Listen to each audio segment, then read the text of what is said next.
But I think the future is not all white, all male-owned businesses. I don't think the future is research gate-kept by a small clique of techno market research priests and priestesses. I think it's us training people in refugee camps, people in detention centres, ex-prisoners, carers, people that have come out of the care system to do research and saying, look, here's the tools. Anyone can have the tools.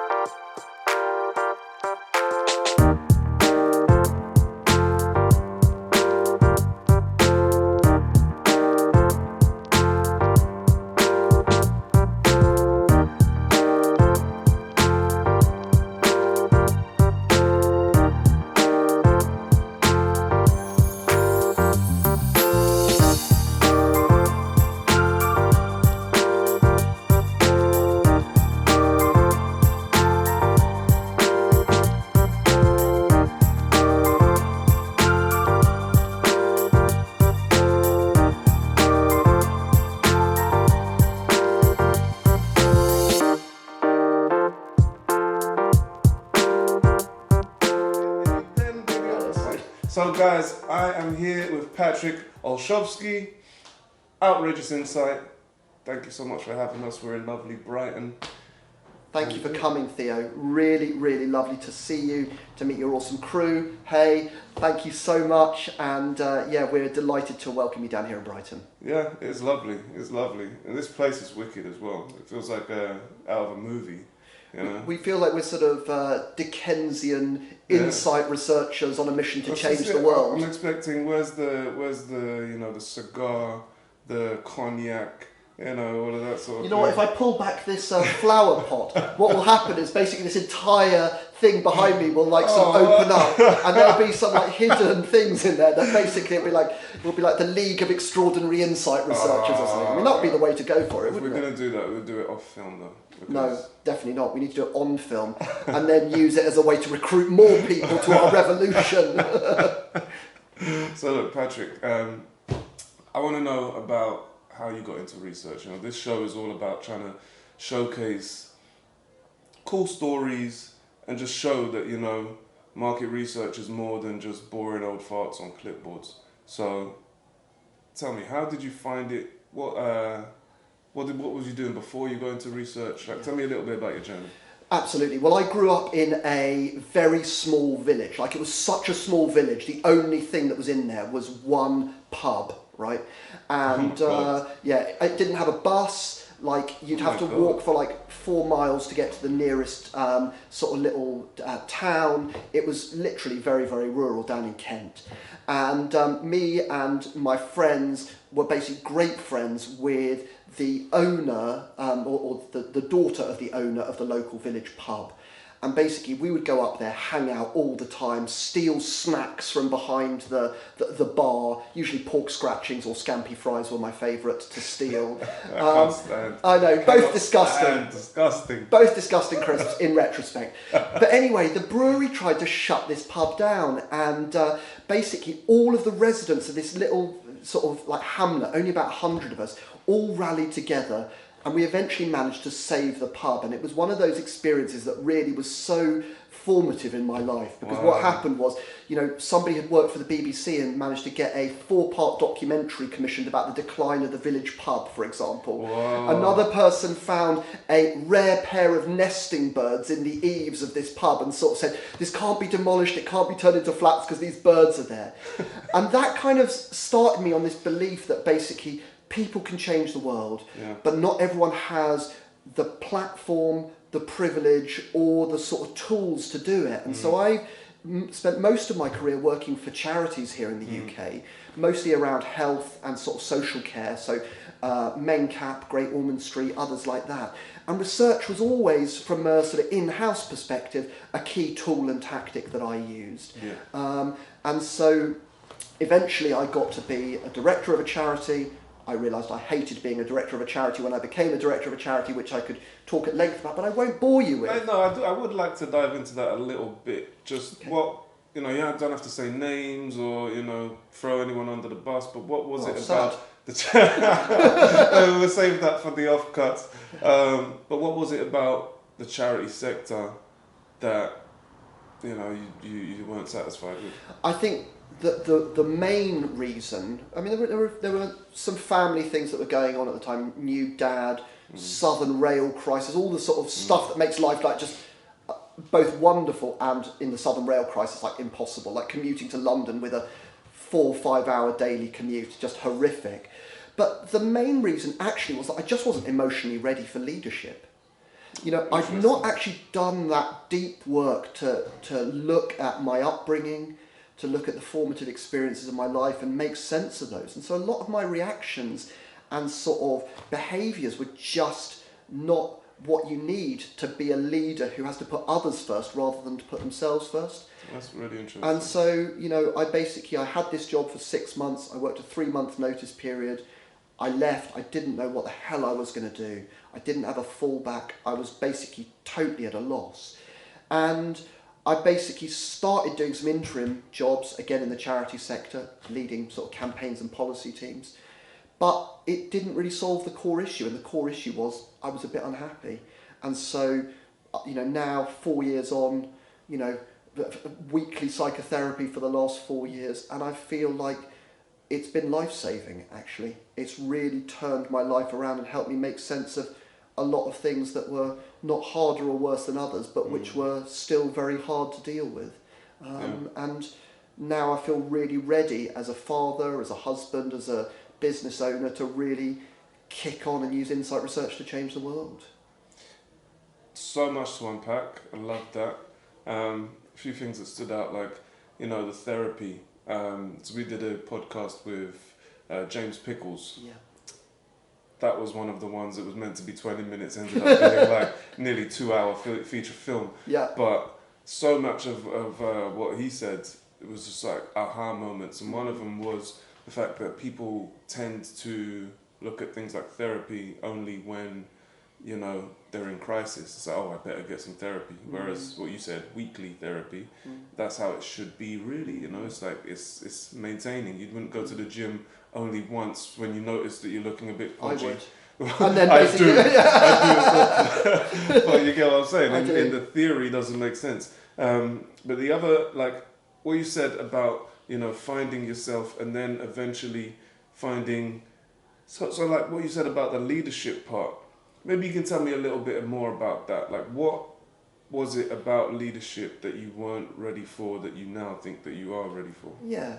I mean, you should be, I think, as a leader, have your personal, emotional shit together, basically. I would argue. Ideally. And you shouldn't be putting that on your team. Absolutely. You should be in a position whereby you basically can get the job done, you can inspire and motivate people, you can tell people no when things can't happen. And sometimes when you're just feeling crap about yourself, sometimes you say yes just for an easy life.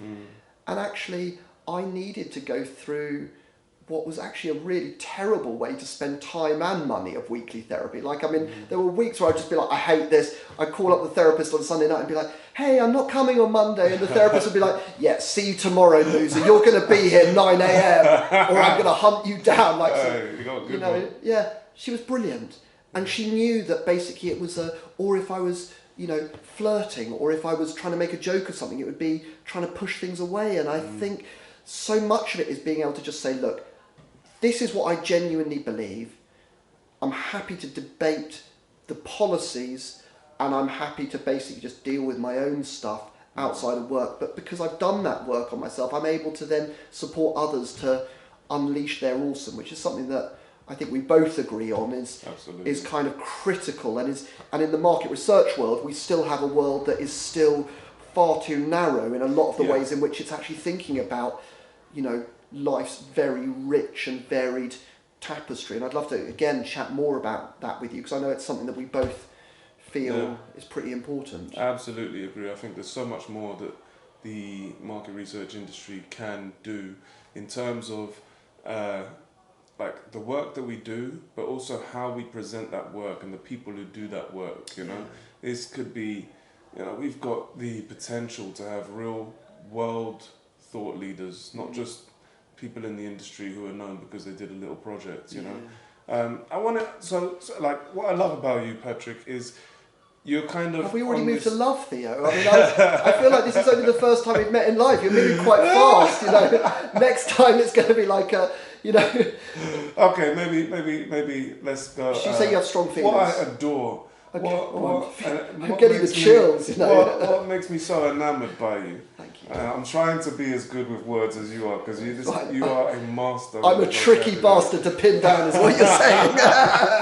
No, but what I love about you is you're sort of like on the line, right on the line in terms of activism and insights. You know, and so it makes sense how it came from charity background into it. What was it about the insight side though, rather than, you know, after you've done the work saying, okay, I'm going to go and do some campaigning, I'm going to go and do awareness, and what was it about insights that made you want to go that way? Yeah, definitely. I mean, sort of necessity. The financial gun against my head. Yeah, you can make some money doing it. But and having tried to find that sort of product market fit, that awful bit of jargon, with my own business. So it's been going 6 years, but most of the time it's just been me essentially being a freelancer. Yeah. And actually, you know, when I started, I thought it was going to be like a sort of like a storytelling agency. Then it was going to be like an innovation agency. And then like clients were like going, yeah, I don't really want to buy that. And it was like, okay, well, how about if I just go out and I do a load of quite painful interviews with you to find out what you have actually valued. Yeah. And what people said was what they'd really valued throughout my, 20 odd year career of actually sort of, changing various laws, raising millions of pounds of income, changing professional practice, like the way in which the police deal with disability hate crime, for example, or changing the support that's given to adults after they've had a stroke in England, was that people said, it's the research you've done where you've been able to amplify the voices of others, provide a platform for them to speak out, that's been the stuff that we keep on coming back to. And I just feel like research should be activist in nature. Yeah. That doesn't mean it's methodologically unsound. It just means that it has a worldview, it gives a shit, and it's actually going to go to the barricades. Because we've got so many big problems. I mean, we've just kicked out a sort of law-breaking, democracy-defying prime minister. Yeah. But we have people not being allowed to love who they love. We've got, a failure to ban, trans conversion therapy. Yeah. We've got people getting exercised about whether people use pronouns when actually people should just be allowed to be who they are. Yeah.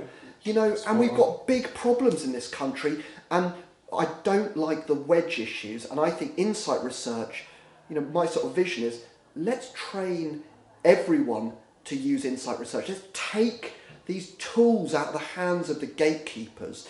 Let's stop making this like you've got to have £20,000, £50,000 to do insight research. I want to basically democratise this. Yeah. Are you getting chills? Are they multiplying? Well, it's just everything I stand for. So So tell me more. So there's a few things you mentioned there. The first thing I identified the similarity is finding your niche. Like I went through that with Guinea Pig. At the beginning, I launched it as generalists, we can do everything.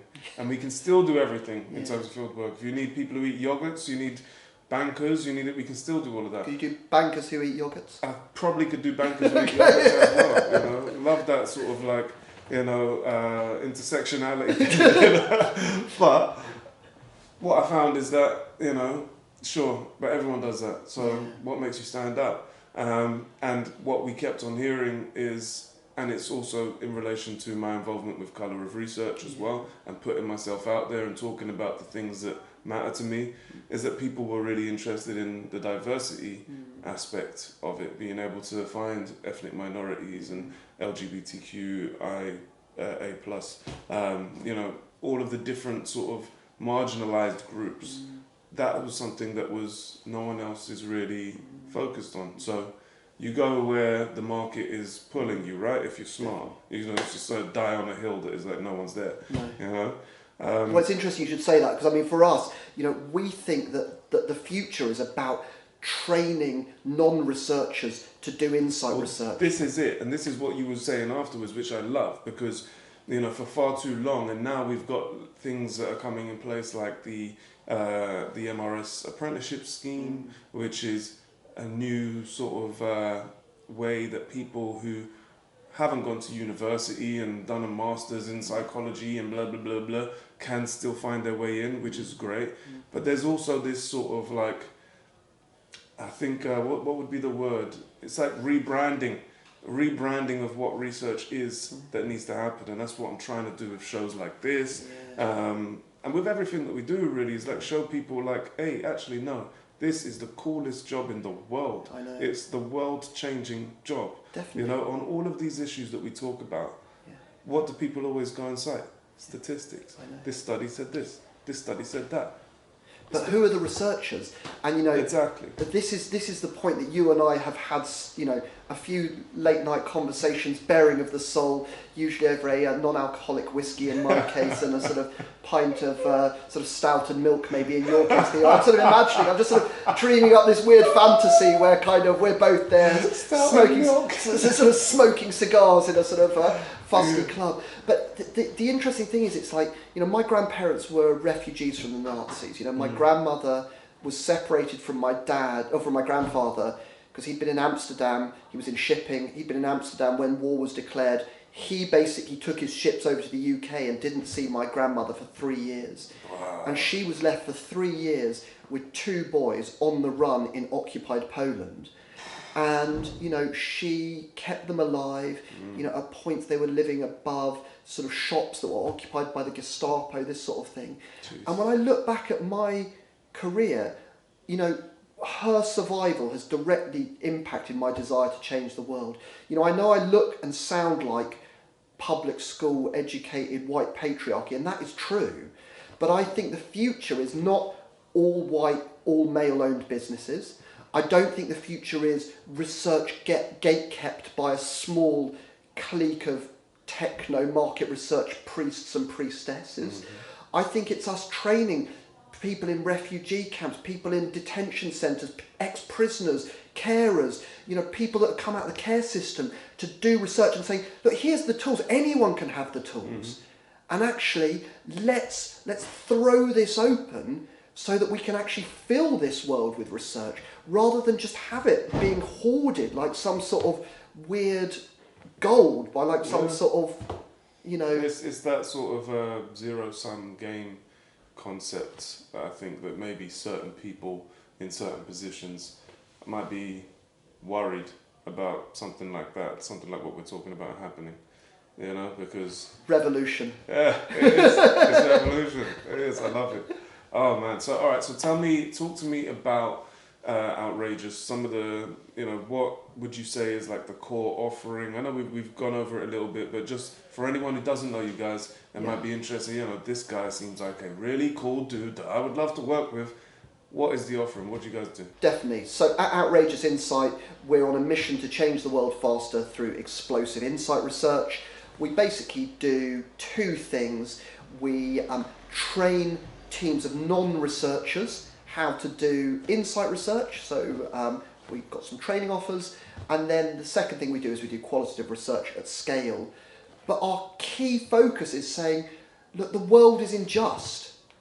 People are experiencing like real pain, like the cost of living crisis, the climate emergency, police brutality. Like, how do we use research to like smash through these barriers and to see these struggles as hugely interlinked? I love that. And so when you say you train people who are not from research, how to do research, how does that look? Well, let me give you an example. So we've been doing work, for example, with Under Armour out in Baltimore in the States. And they have a small core group of insight researchers within the organisation, but then they have hundreds of people that are working on new products and sort of everything from, you know, fitness trackers to leggings to footwear to everything, who are speaking to like individual athletes and teams and groups on a daily basis, but have never been trained how to do research. Wow. So we basically run these sort of 4-5 week sort of immersions where we take a group from across organisations, we break them down and then we build them back up again, but teaching them just enough to learn how to do really good quality either in-depth interviews or focus groups or ethnos, and showing them not just how to plan it, how to develop, how to deliver it, but also how to analyse and sell it in. Because I think that's the other thing. It's like, if you do research that just sits on a shelf, you're never going to change the world like that. And we're now thinking like, how can we democratise this even further? We'd like to train thousands of people each year. We'd like to train tens of thousands, hundreds of thousands of people each year. There should be no barrier to people learning the skills of research. And then let's fill the whole world with researchers. Yeah, no, I'm getting chills. I love that, and you're right. And actually, if you think about it from their perspective, it's like it's skills that they can use for the immediate need, what they're doing in their business. So it's like, let's say Under Armour hired a research agency to do it all and just tell them the answer. Sure. Research agencies, researchers can be great, but they don't work for Under Armour. They don't know the ins and outs, so there's only so far that they can really tell, Well, I think the other thing is that the sort of research projects that we tend to work on are those which are about lighting the fuse on social injustice. So we've just done a big project that's led to a big win at the EU level. So the EU have just instigated new legislation, or are going to instigate new legislation off the back of research that we've just done around how to keep children safe from sexual abuse, exploitation online. So we did research in 8 countries, and you've never lived until you've tried to translate the words for sort of hash detection tools into Hungarian, and this is a method for detecting child abuse material online. And so we've found and have got now a network of super experienced qual researchers who worked online, initially doing online research to understand the views of Hungarian, French, Spanish, Italian audiences, and then bolstered that with opinion polling on top. And then that's been used to actually secure this legislative win at the EU level. And what it's going to mean is this specific bit of software is going to be a legal requirement for Facebook and, I think they're called Meta now, aren't they? But for Meta and for all of the other social media platforms to have switched on by default. And it means that tens of thousands of children are going to be protected from sexual abuse and exploitation each year, because any material that actually goes up will be automatically taken down. Patrick, that's insane. Yeah. So that's the sort of thing we love doing. It's like that research to change the world. This is it, and this is what research has the power to do. Yeah. This is why, and I tell friends and family, they say, what do you do? It's research. It's like, huh? Yeah. Like, what's that? The coolest thing in the world. But don't you also think that there's just this sort of, that there's this group of researchers that are also looking for a calling, who are looking for a banner to march under, who are saying there's got to be more to life than just selling toothpaste better. Yes. I mean, I made a speech the other day and I said, if I showed a blank gravestone and I said, if on this gravestone it says, he managed to basically, sell or have 3 consecutive quarters of growth for America's 4th most popular pet food company.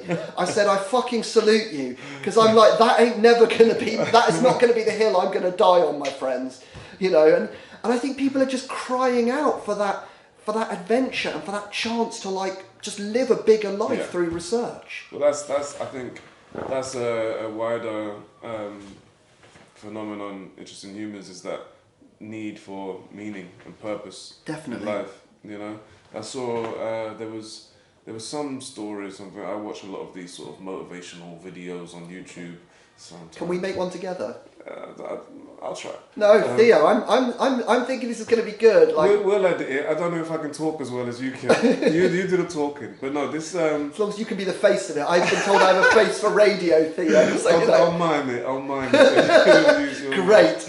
That's going to not be at all sort of disturbing when you're there as like my deep fake and you're there as my body double. Jesus. You're killing me. No. This example, this story, you've probably heard this before. There was like a job advert years and years ago, and it was for like an expedition up into the Arctic, something like that. Is it the Arctic is up, Antarctic is down, right? Anyway, it was like the advert said,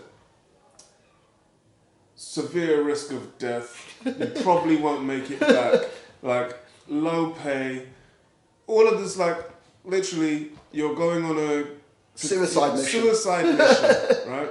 And this was at a time when jobs it wasn't like a job crisis, jobs were fine.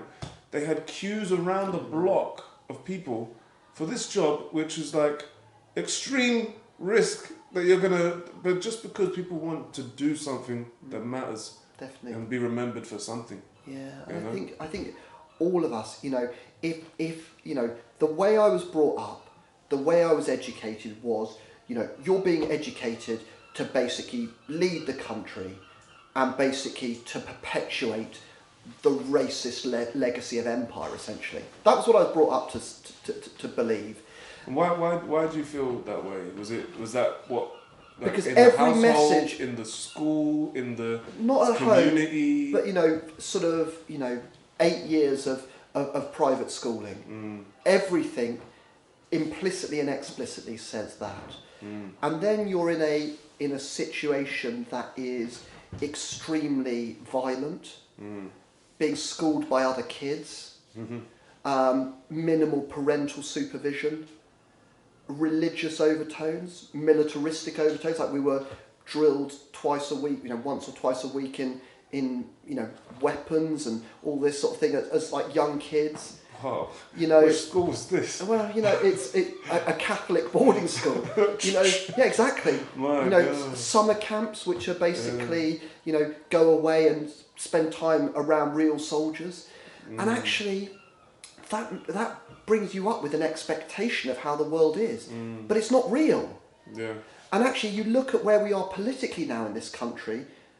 The people that have been leading this country have no concept of what it's like to live on, a universe, or rely on a universal credit uplift, yes, or to live somewhere where there's no bus. I've met families in the course of my work who've had kids who've been born prematurely, who've been at death's door in a hospital, and have not been able to afford the £1.20 bus to get across town to go and see their dying child in a hospital. And I think that it's this lack of humanity, it's this entitlement attitude, it's this belief that we can say that the UK is not structurally racist. Well, fuck off. Yeah. You've touched on so much there, and you reminded me of something that I think is was that astrophysicist guy, Neil deGrasse Tyson, wasn't it? He says the whole government structure is so homogenous. Like, where are the engineers? Where are the people who work in retail? The people who, all of the different sort of, if it's supposed to be democracy, right, then it's supposed to be a reflection of society. But that is not what we see in leadership. Yeah, and I think the thing is that once you're used to living in an institution where there is an absence of love, then essentially you think that you can't trust anyone. You think you're only safe in another institution. So it's no wonder that people go from public school to the military or to the law, then to a think tank, then to a sort of junior position in a political party, then to an MP, then to a junior minister, then to a minister. They're just on a sort of a single track.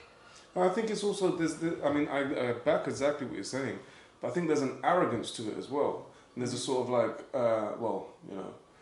we went to this school and we make this much money and we come from this sort of... But it's fear. It's fear. Well, what is the fear that if the people actually had a choice, they're not going to do what you want? Yes, that's a problem. And so much more than you can imagine. There's a fear of being unloved.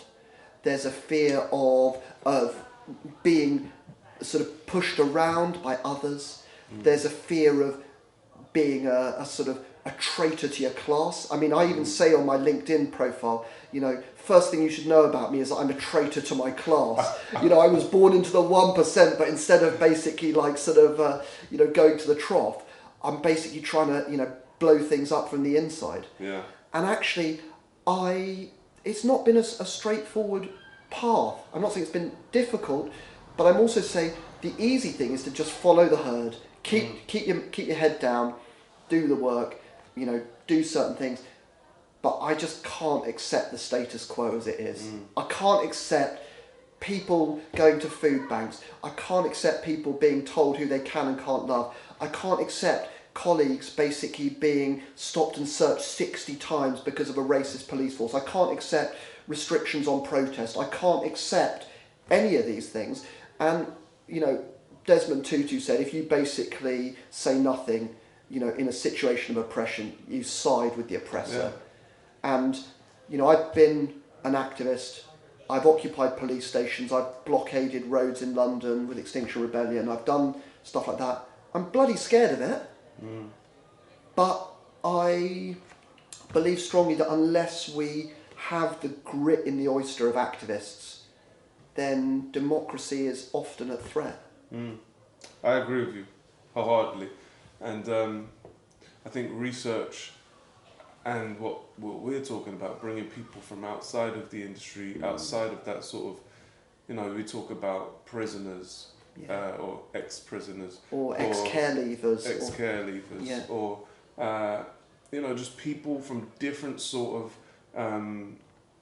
they've gone on a different track in life. Might be the wrong tracks, but that insight that they have into that. It's like that movie Catch Me If You Can. Yeah. Catch Me If You Can. Definitely.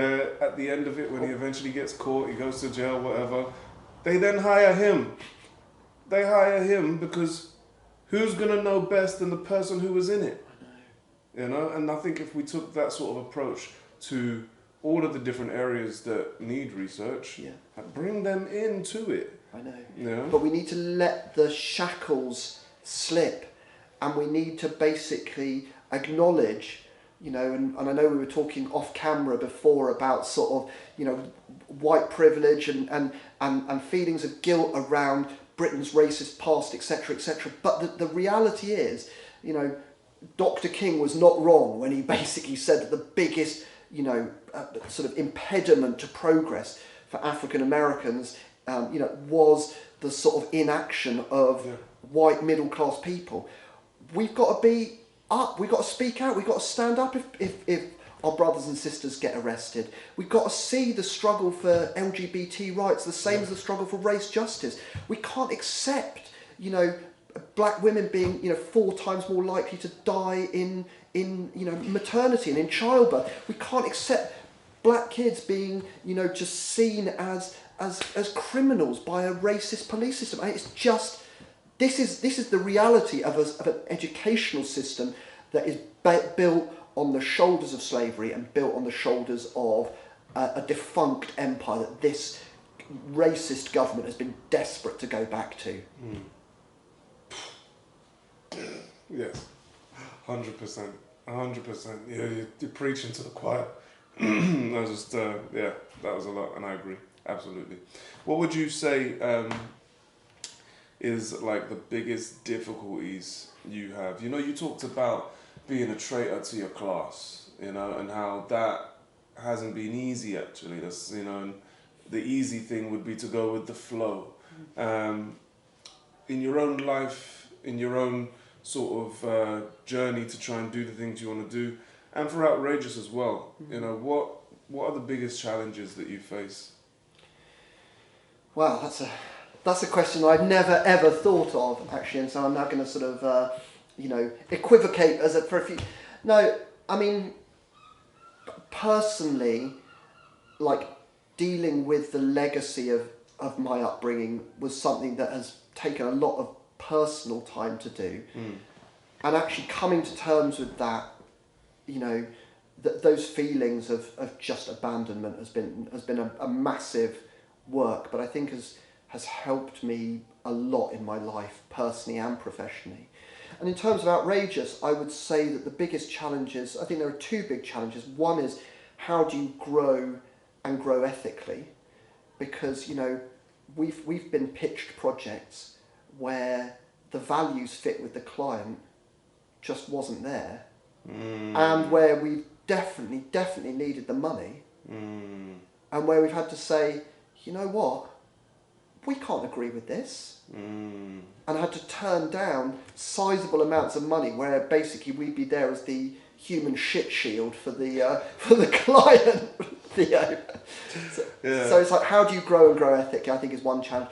And then the second is, how do we build a team that is as diverse as those people that we seek to understand? And I mean, I'm very lucky because there are two of us full-time employed by Outrageous, and me and my awesome colleague Daisy, who's just off camera. Hey Daisy, I won't look at you, but I'm just waving. Who's just awesome, but who had never worked in market research before, who'd worked in WH Smith's before, had never worked in an office before, and is now absolutely, you know, kicking it. And one of the things that I'm really pleased with is we've taken a lot of time to build the policies and procedures in place to try and strip out a lot of that sort of biased decision making from the recruitment process.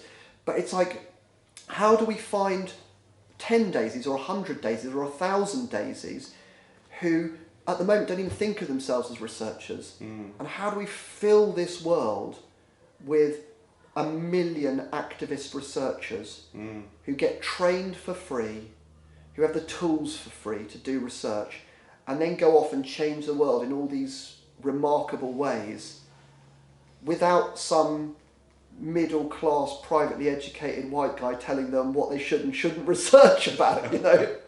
I love that, and I relate to that, you know, as someone who... Because I'm a gatekeeper in my own way, of course. Yeah, you are, but at the same time, you can be a gatekeeper or a gate opener. Yeah. You know? I love that. And that's why I try to look at myself as, you know, pretty much everyone in my team, apart bar one, is new to the industry.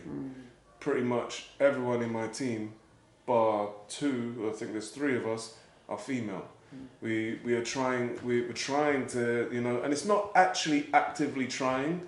See, this is what people get wrong, and I think this is where we get into tick boxes, quotas, and people, you know, putting up this facade that they want to be very diverse, and then their company culture doesn't reflect that, so they hire people and then they leave after 3 months and they don't know why, and they don't know where they can find them. Like, it's all about the company values, you know, and those company values, like, we got them slap bang on our website, and I wrote them before I launched the company. I wrote them about 6 months before I got them tattooed on my inner thigh. You know, it's I love that. Yours, obviously, yours on the right thigh and mine on the left, Theo. You know, No, but this is it, and it's always going back to those, trying to see, you know, how are we actually living to those. And then I think once you've got your culture right, you attract diverse people. 100%. And I mean, I think you almost need the values more when you're at the tiny acorn stage like we are. Exactly. You want to grow into a big monster, ugly ass tree, and then say, how can I shave this down? No. Well, it's hard to basically have the values when you can't afford to say no. Well, and that's been a big learning for me and for us. Is actually, this is when you really forge what you believe in. It's a tough one. It is a tough one. It definitely is a tough one, because I can't say we've ever worked on any projects that, like, ethically I was against the values. But I mean, we've worked on some questionable subjects, but, you know, they're usually for a reason. Yeah. You know, like, why are we recruiting ultra right-wing Polish people? Oh, well, it's because we're trying to... Oh, is that what this interview is about? You know, no, you could have told me before. I feel like it's been a bit of a false prospectus, you know. that was a typo. That project is closed. Whatever, now this is awkward. No, we're doing ultra left-wing Polish. Right, okay, right. So the ultra left-wing Polish sort of, zealots. I'm actually a really friendly person. I really love like working with people. I mean, that's the other point I want to just kind of make, is that actually you've got to have joy in your heart about these things. And I think, you know, we're not setting ourselves up as some judge and jury and moral arbiter, but it's just saying actually people can do research that is activist in nature, and do research that's all about challenging stubborn power injustice, and that's kind of the stuff that we really thrive on. And really, I think getting the message out there that is actually, I won't say the only way, but it's a key component to creating change, any sort of change. You're not going to create any sort of change unless someone or a group of people have done the research, done the numbers, made the case for this change. Otherwise, no change can happen. You know, so yeah, I don't know where I was going with that, but no, I get you. I totally agree. Patrick, I know you said, what time is it? You said you've got to pick the kids up, right? Is there any last things? Is there anything I should have asked you, or anything else that you would like to say before I let Just to say how much I've been enjoying getting to know you. Actually, it's been a real privilege, and I'm so excited that we've got a project coming up to work together on. I think it's going to be brilliant. I think, you know, the research world has got a distance to go, but I have conversations like this, and it makes me feel so optimistic about how we can use, you know, research to really light the fuse on social injustice. No, likewise. Feelings is absolutely mutual. You know, activist by heart, research professional by trade. It's like looking in a mirror. You know, so I love it. It's been a pleasure. I wish I looked like you when I looked in the mirror, Theo. You